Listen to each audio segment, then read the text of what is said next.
Are you ready? Professor Letseka is the holder of the UNESCO Chair on ODL at Unisa. He's a professor of philosophy of education with over 100 publications. Not that. and book chapters under his name. He has edited and co-edited 4 scholarly books.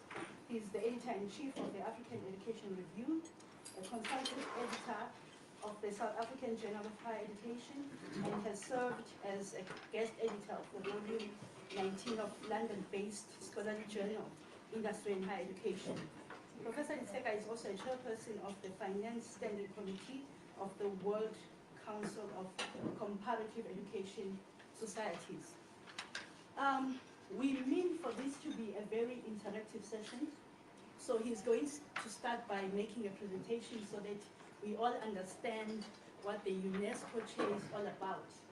Then after that, we'll open up for more interaction. So as he talks, if you have any questions, please write it down, and then we'll take your questions and comments. Thank you. Thank you, Professor Leo. Wow, I'm overwhelmed. Those of you who have attended seminars at Unisa, you know when you convene a seminar, there will probably be 15, 20 people. That's a lot.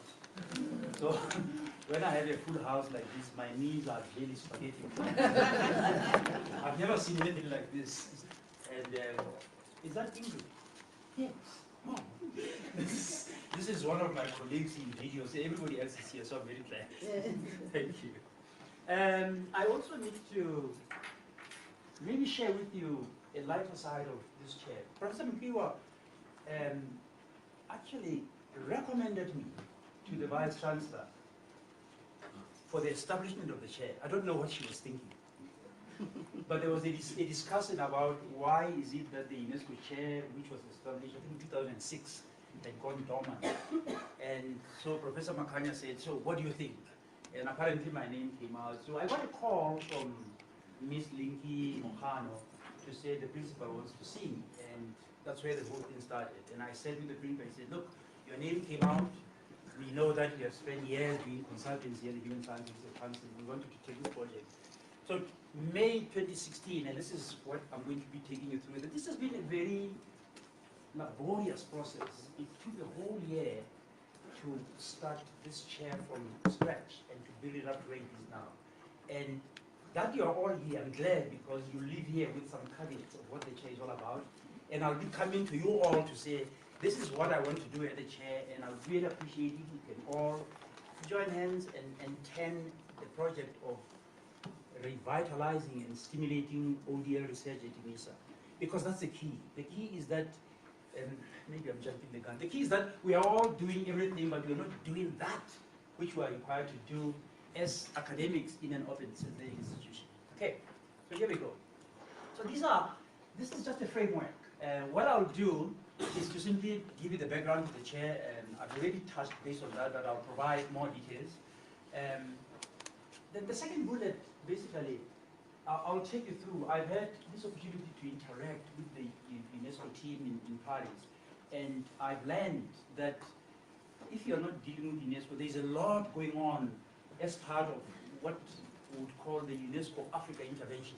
So UNESCO chairs are part of what is called the University Twining Program.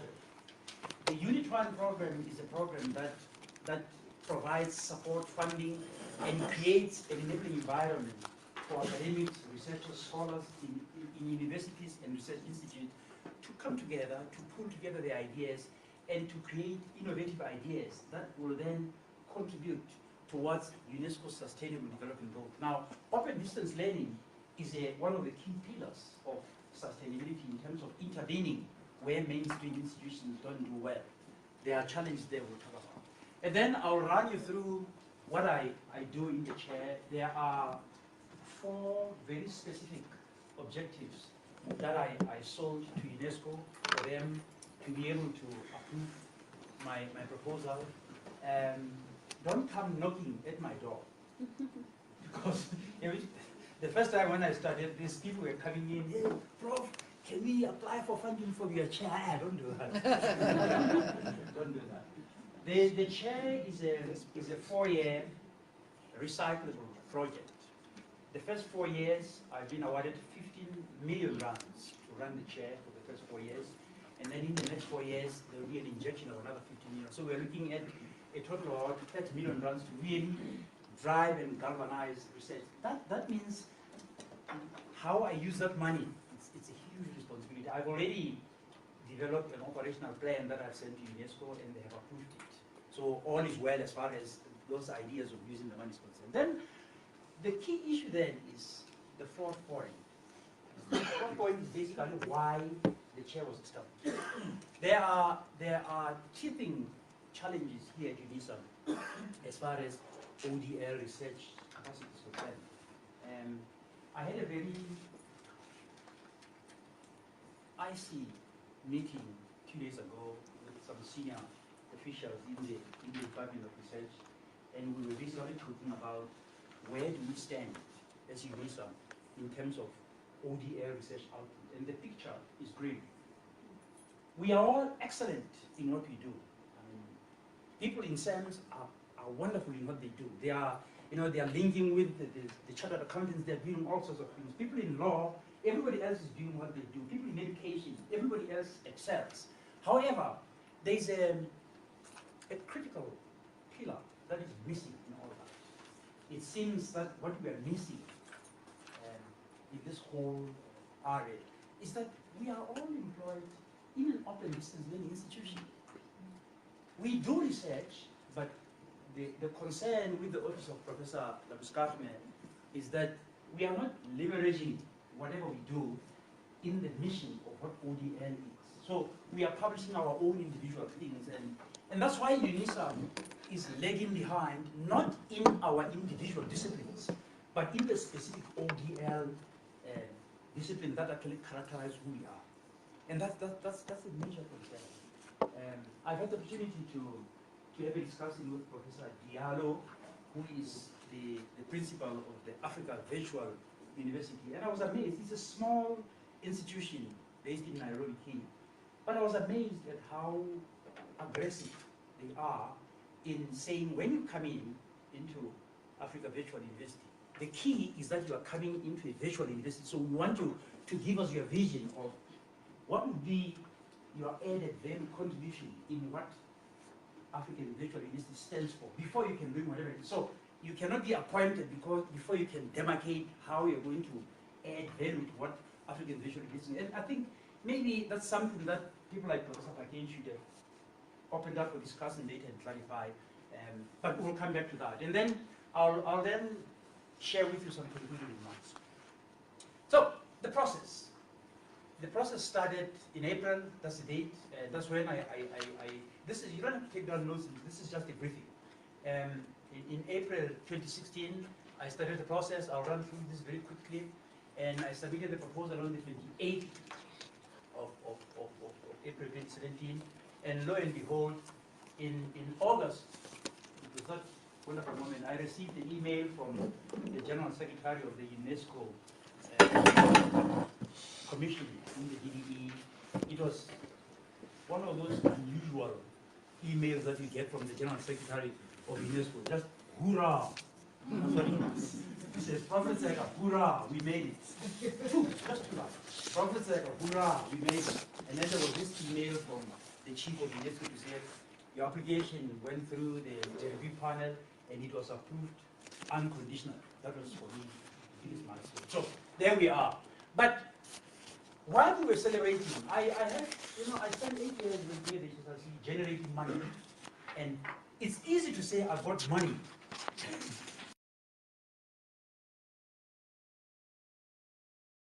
I've got millions. You're not going to be evaluated on the fact that you have millions. You're going to be evaluated on whether are you delivering on those millions? Are you achieving the milestone you set out to you? Are you making that required impact in the area that you said? In this case, the UNESCO Chair has a huge responsibility to respond to that capacity on ODL. And we are finding resistance, huge resistance. People resistance doesn't actually come from the academics, it comes from the deans.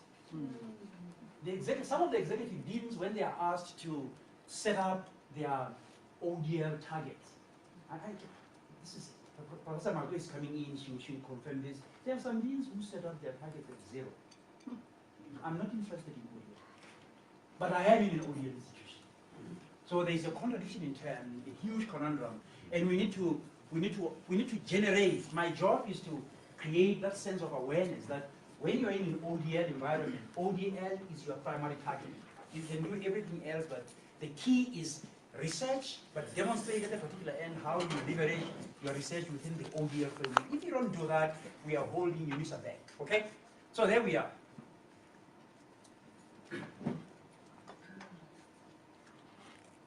The process of approval also took time. Professor Makane and I had endless Skype meetings with Mrs. Hidre Ozule. I think she's the Director General at UNESCO.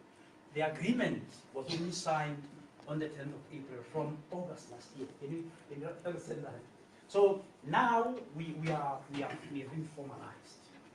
I have the agreement and it sets out all the parameters of what is happening. And that's where it's the scary part. There's a lot of challenges. And I'm glad you're all here because I'm going to be pouring onto you my fears and my frustration and saying to you, please, I'm not coming to you as this expert. I'm coming to you as someone who led the project, but I want to share with you where I would like us as a collective to take this ODL project forward. Okay, so there we are now. This is, when you log onto the Unisa website and you look for the chair, you'll find this. This is how we appear. We are already, our branding process has already been done. We are already in the Unisa branding website. You see the UNESCO Chair. You'll come across this, and you can set through and find out the staff, the aims, whatever. But we are now there. But we are also extremely visible on social media. I have a team, not the professor. I have a team of, you know, when you work with millennials, you know you're in trouble. You saw when you came here, she's taking photos, she's doing. As I'm talking, these things are live already on Facebook. This is the problem of working with millennials. But it's good, because the chair has been visible worldwide. I've received commendations from Australia, Athabasca, Phoenix. Oh, even in Indira Gandhi, Open University, everybody else is aware of what you do because these young women.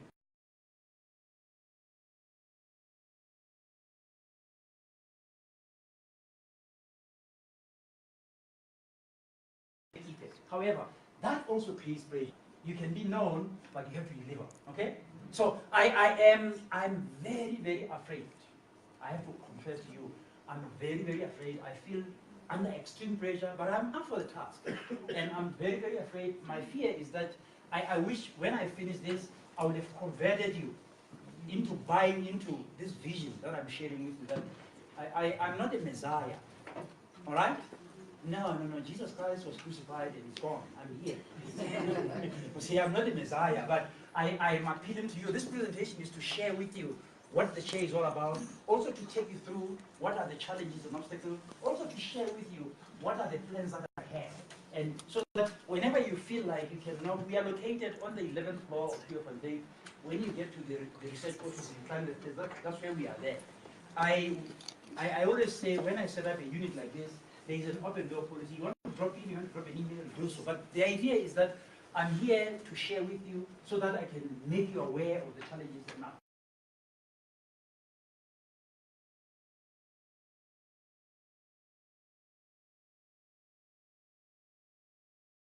Is stimulating ODL research at Unisa. I use another word sometimes, I say galvanizing. They all mean the same thing. But the idea is to get you to appreciate the fact that we are first and foremost in an ODL environment. So we owe it to Unisa's ODL mission to deliver whatever our discipline is. That's very important. Okay. Now, I want to take you through the unit twine, and I've got pockets here, so I'll take a brief moment to run you through this. Unit twine is a program at UNESCO, and these are the kind of roles that it does. As you can see, it promotes cultural diversity, gender diversity, designs. It requires us as shareholders to partake in designing innovative university curricula, and that's where I wanted to talk about Professor Moeketsi. Professor Moeketsi is now, this is a new chair, by the way.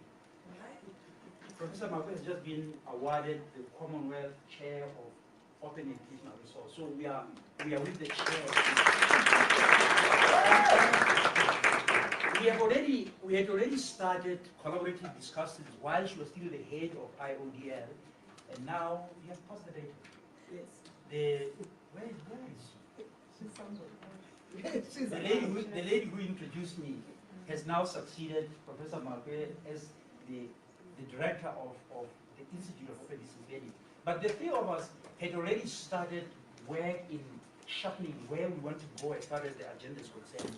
And our goal is that the chair of ODL, the Institute, and now the Commonwealth Chair, we are going to approach this agenda as a unified team. We are sharing ideas. We are already working on a doctoral program. We are already working on the postdoctoral programs. We are already putting in place to say, how do we move the agenda forward? So for me, the high points are coming through. Her getting a chair for me was just a blessing because of, aha, now I have someone here.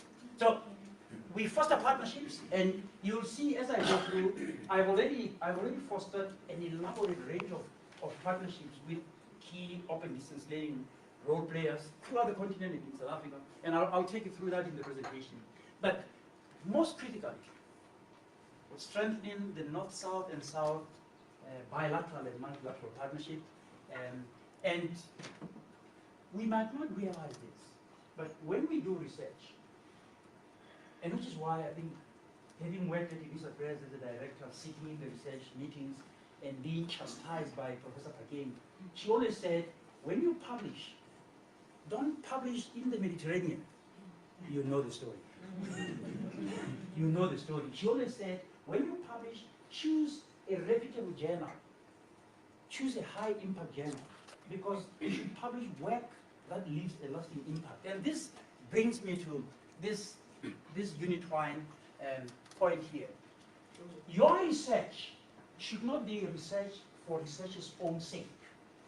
Your research should be such that it can be used to inform policy and implementation. If you just research simply because you want to accumulate papers to become a professor and then that's it, then you're not making a difference.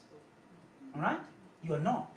Your work should have that lasting impact that you can look back in time and say, my research has created these footprints and it was thought through, there is a difference. So it's here. Our role as chair is governed by that. UNESCO Unitwine requires us not to simply do what you call Mickey Mouse research. It must be research that says a lot.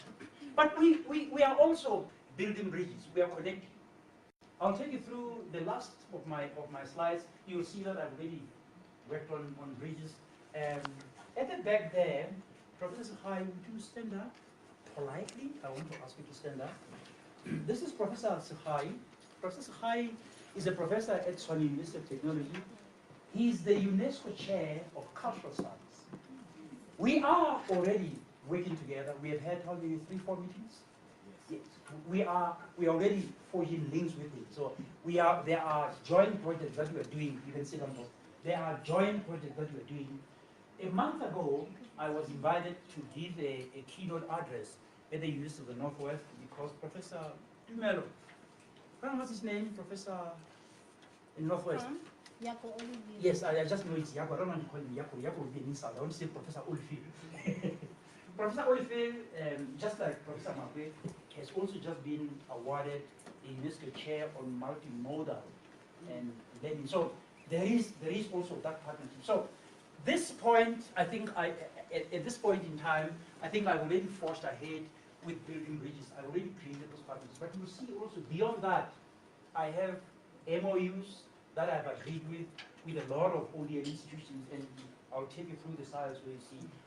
As we speak, I'm a visiting professor of the Open University of Mauritius. I'm already supervising doctoral students that have been allocated PhD in Mauritius.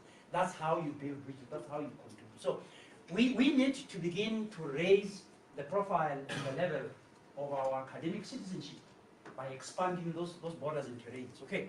And of course, co-creating knowledge, it's about how we collaborate with others, how we allow ideas, our ideas and other people's ideas, to filter and cross-pollinate and then strengthen and enhance our agendas of scholarship, okay? And generating innovation through research, and then key, acting as think tanks. I want to see the chairs.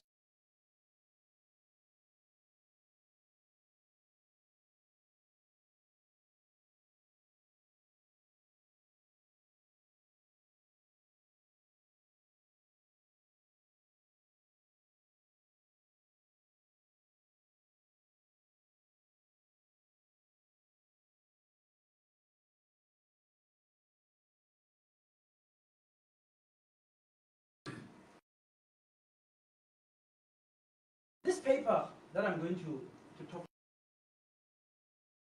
you were at the IC.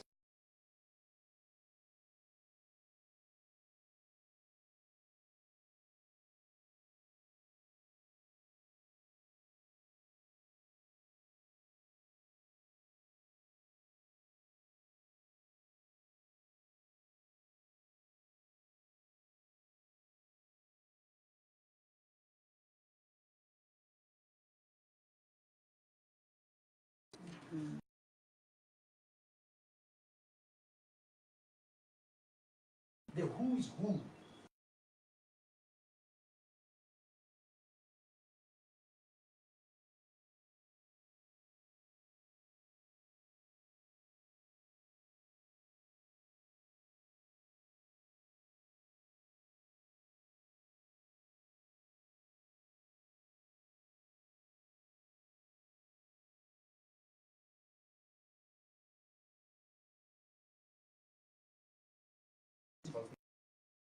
They are beginning to filter.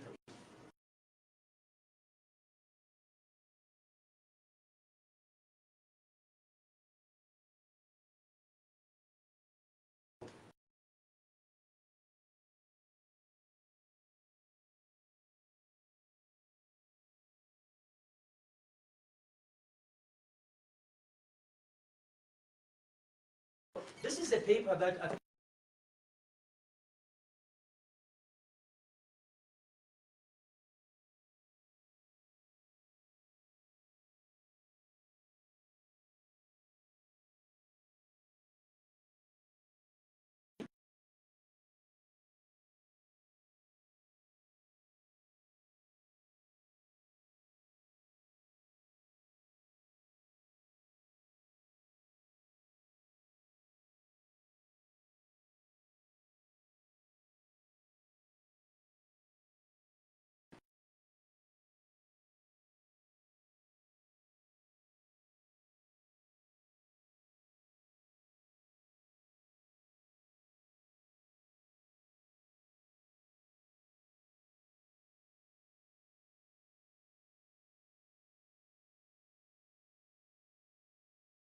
niche area, we are all obligated.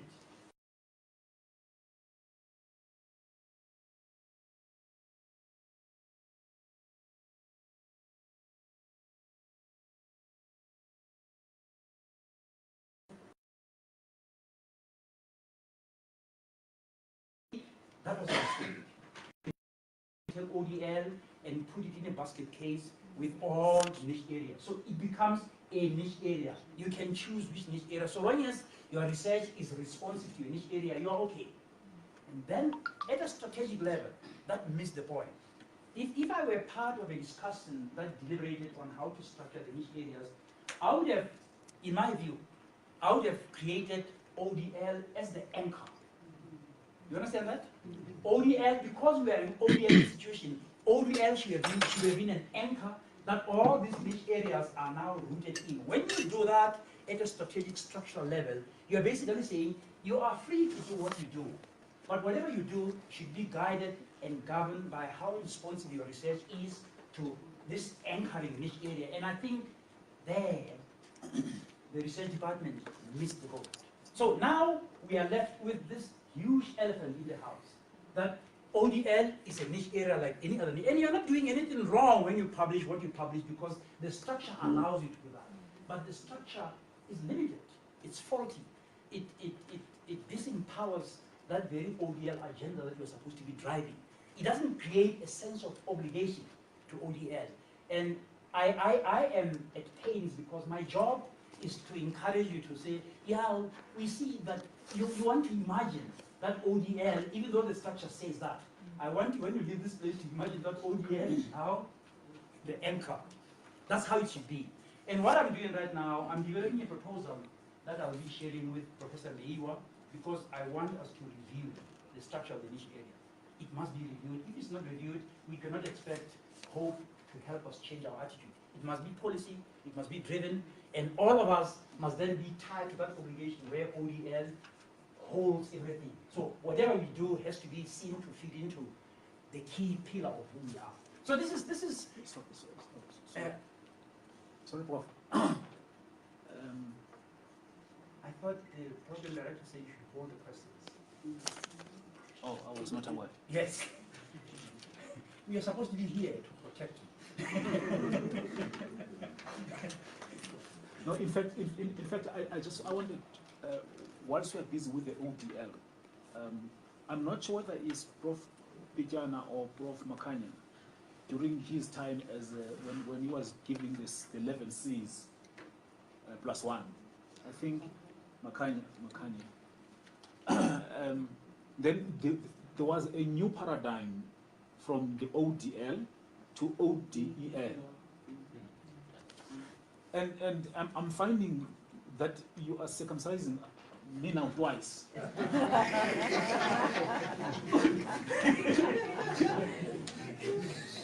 Okay, can you hold us? Yeah. Let's just let the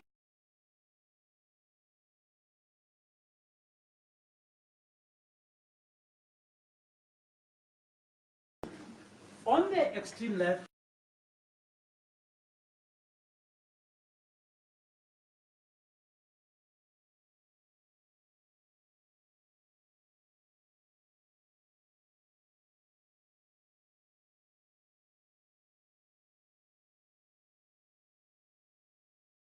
I say if you put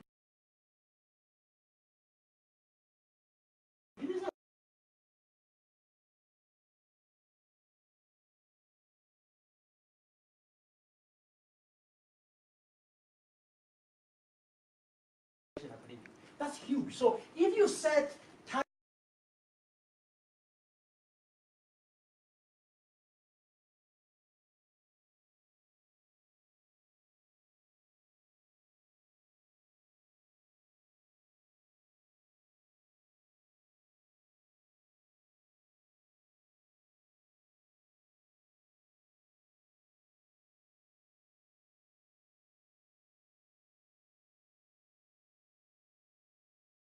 I'm saying do whatever you do.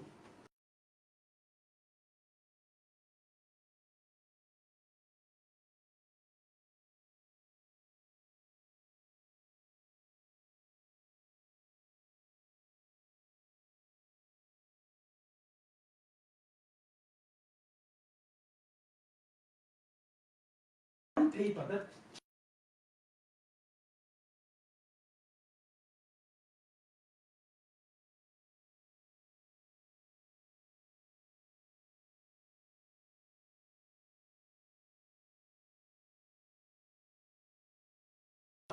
it's a means we are missing.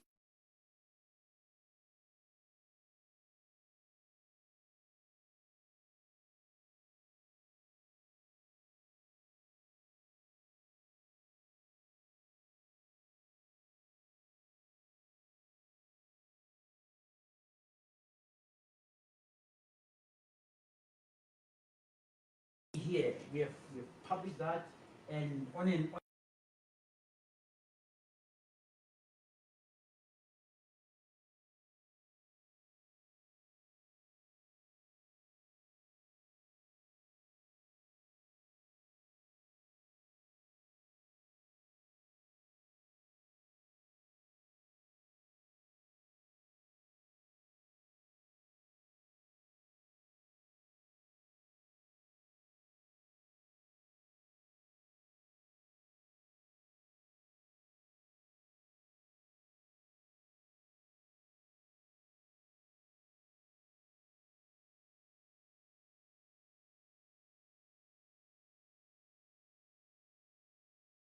evaluated. The only record that the department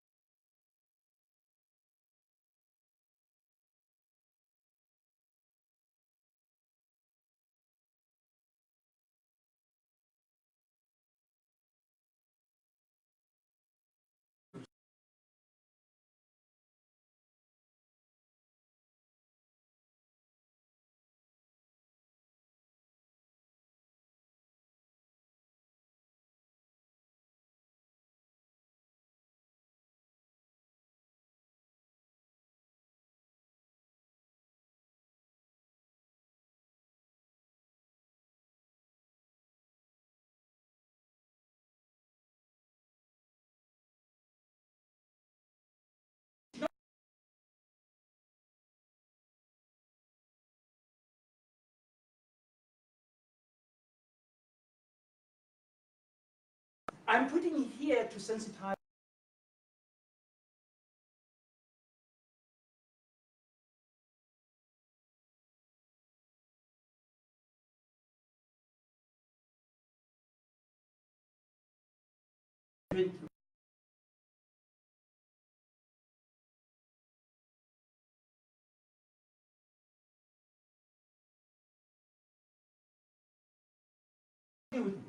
Yeah.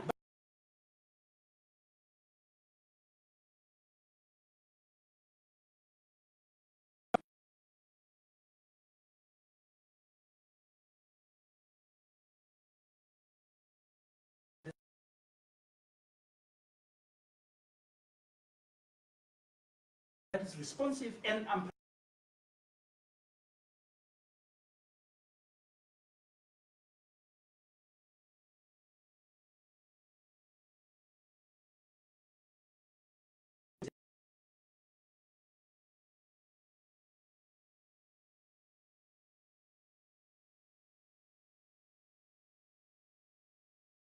isn't it?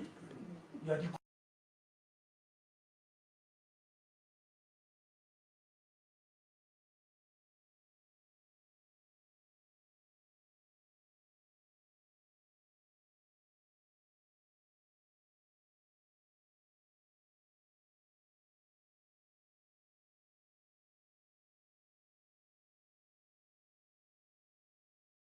develop theories that speak to our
some years back.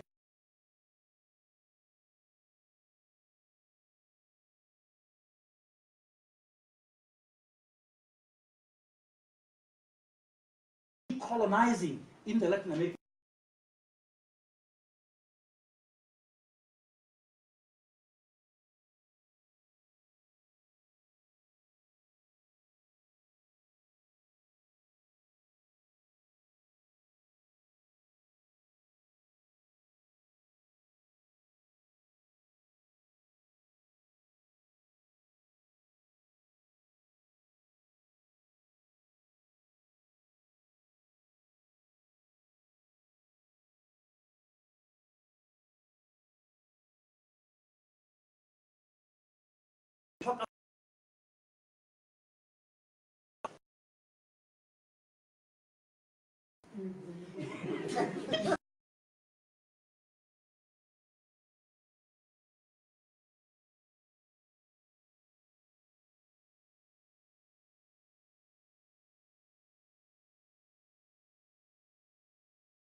review this vision, but we will review this vision depending